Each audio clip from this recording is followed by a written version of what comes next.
Hi. కొంతమందికి ఎన్నిసార్లు చెప్పినా అస్సలు అర్థం కాదు. దేని గురించి అంటే మా బావ గురించే చెప్తున్నా. ఆయన ఎవ్రీ సండే ఏదో ఒక పని పెట్టుకొని బయటికి వెళ్తూనే ఉంటాడు. పెట్టుకొని కాదు, అవే వస్తూ ఉన్నాయి. అది నేను కాదనను. కానీ అలాగే పిల్లలు నేను కూడా ఉంటాం కదా. మాకనే కాదు, ప్రతి ఇంట్లో ఇలా జరుగుతూ ఉండొచ్చు అని చెప్తున్నాను. ఎందుకంటే పిల్లలు రోజు బిజీ ఉంటారు. డాడీస్ హస్బెండ్స్ బిజీ ఉంటారు. దొరికేదే ఒక సండే కదా. మీకు బిజీ ఉంటుంది, కాకపోతే అందులో కొంత టైం ఇవ్వచ్చు కదా పిల్లలకి.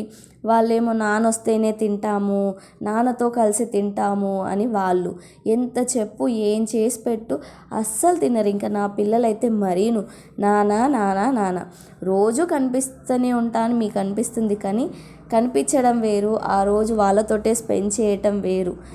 డిఫరెన్స్ తెలుసుకుంటే బాగుంటుంది కదా. మీరు కష్టపడేది మా గురించే, అయినా సరే మాకంటూ కొంత టైం ఇస్తే మేము చాలా హ్యాపీగా ఫీల్ అవుతాం. మాకేమీ నగలొద్దు, బయటికి వెళ్ళాల్సిన పని లేదు. మీ ఒపీనియన్ ఏంటన్నది కామెంట్